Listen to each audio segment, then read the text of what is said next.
कभी सोचा है दरवाजे पर लगा वो छोटा सा बटन दबाते ही घंटी बजने कैसे लगती है? आज हम इसी जादू के पीछे की साइंस को समझने वाले हैं, एक अदृश्य शक्ति की कहानी। तो चलिए अपनी खोज इस सवाल से शुरू करते हैं। सोचिए जरा, एक फ्रिज पर चिपके हुए मामूली से मैग्नेट और घर की डोरबेल में भला क्या एक जैसा हो सकता है? जवाब आपको हैरान कर देगा, सच में।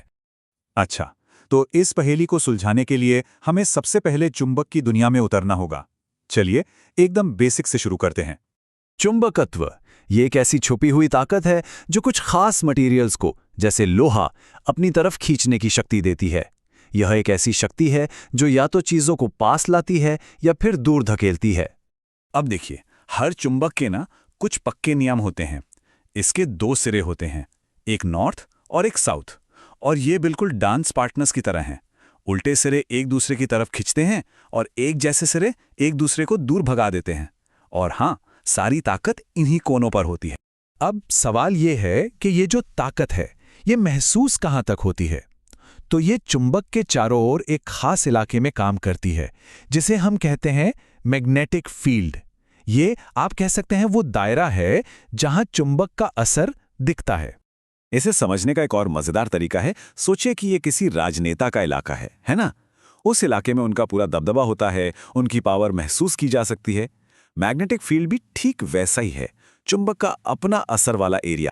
यहां तक तो बात थी सिर्फ चुंबक की, लेकिन असली गेम चेंजर तो तब आया जब वैज्ञानिकों ने बिजली और चुंबक के बीच एक बहुत ही गहरा, कह सकते हैं जादुई रिश्ता खोज निकाला।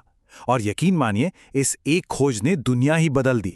तो हुआ यूं कि हैंस क्रिश्चियन ऑस्टिन ने एक बहुत ही सिंपल सा एक्सपेरिमेंट किया। उन्होंने क्या किया, एक कंपास के पास से बिजली का तार गुजारा, और जैसे ही उन्होंने स्विच ऑन किया, पता है क्या हुआ? कंपास की सुई खट से अपनी जगह से हिल गई, और स्विच बंद करते ही सुई वापस अपनी नॉर्मल जगह पर आ गई। नतीजा बिल्कुल साफ था और हैरान करने वाला भी।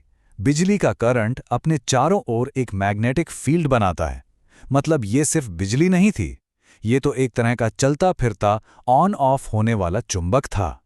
और बस यहीं से इलेक्ट्रोमैग्नेटिज्म की शुरुआत हुई। तो जब ये बात पता चल गई कि बिजली से चुंबक बन सकता है, तो जाहिर है अगला कदम क्या होगा? एक ऐसा चुंबक बनाना जिसे हम अपनी मर्जी से चालू या बंद कर सकें, मतलब कंट्रोल कर सकें। इसके लिए एक चीज चाहिए होती है जिसे कहते हैं सोलेनॉइड। अब ये सुनने में बड़ा भारी भरकम शब्द लगता है, पर है बहुत सिंपल। बस एक सिलेंडर के ऊपर तांबे के तार को कसकर लपेट दो, और जब इस तार से करंट गुजरता है ना, तो इसके अंदर एक बहुत ही पावरफुल मैग्नेटिक फील्ड बन जाती है। और अगर इस सोलेनॉइड को और भी ज्यादा ताकतवर बनाना हो, तो बस इसके अंदर नरम लोहे का एक टुकड़ा डाल दो, और लीजिए, तैयार हो गया हमारा इलेक्ट्रोमैग्नेट, यानी बिजली से चलने वाला चुंबक। अब असली मजा तो इन दोनों के बीच के फर्क में है। देखिए, जो परमानेंट मैग्नेट होता है वो तो हमेशा ऑन रहता है, उसे आप बंद नहीं कर सकते। लेकिन एक इलेक्ट्रोमैग्नेट, उसे आप जब चाहें ऑन कर सकते हैं और जब चाहें ऑफ। यही तो इसकी सबसे बड़ी सुपर पावर है, पूरा का पूरा कंट्रोल हमारे हाथ में। तो चलिए, अब तक जो भी हमने समझा, उन सारे टुकड़ों को जोड़ते हैं और वापस आते हैं अपने सबसे पहले सवाल पर कि ये सब मिलकर एक छोटी सी दरवाजे की घंटी को आखिर बजाते कैसे हैं। देखिए, एक बिजली की घंटी में कुछ मेन हिस्से होते हैं। एक तो हमारा हीरो इलेक्ट्रोमैग्नेट, फिर लोहे का एक टुकड़ा है जिसे आर्मेचर कहते हैं, जो चुंबक की तरफ खिंचता है। एक छोटा सा पेच होता है, एक हथौड़ा, और जाहिर है एक घंटा जिस पर चोट करनी है। अब देखिए इसका कमाल का मैकेनिज्म। जैसे ही कोई स्विच दबाता है, सर्किट पूरा होता है और इलेक्ट्रोमैग्नेट ऑन हो जाता है। ये फौरन लोहे के आर्मेचर को अपनी तरफ खींचता है और उससे जुड़ा हथौड़ा टन घंटे से टकरा जाता है। लेकिन असली चालाकी तो अब है। जैसे ही आर्मेचर आगे बढ़ता है, उसका कनेक्शन पेज से टूट जाता है और सर्किट ब्रेक हो जाता है।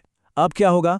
सर्किट टूटते ही इलेक्ट्रोमैग्नेट ऑफ हो गया, आर्मेचर वापस अपनी जगह पर चला जाता है, और जैसे ही वो लौटता है, वो फिर से उस पेज को छू लेता है, सर्किट फिर पूरा हो जाता है, और ये साइकिल बार बार बहुत तेजी से चलता रहता है ना कमाल की चीज?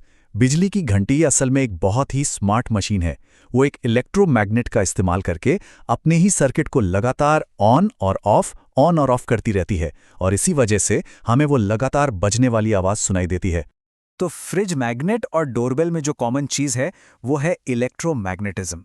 लेकिन ये हमें एक बहुत बड़े सवाल पर लाकर छोड़ देता है।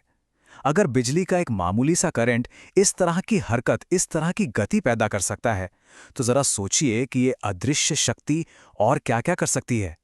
हमारी गाड़ियों की मोटरों से लेकर हमारे कंप्यूटर की मेमोरी तक, हर जगह इसी का तो कमाल है।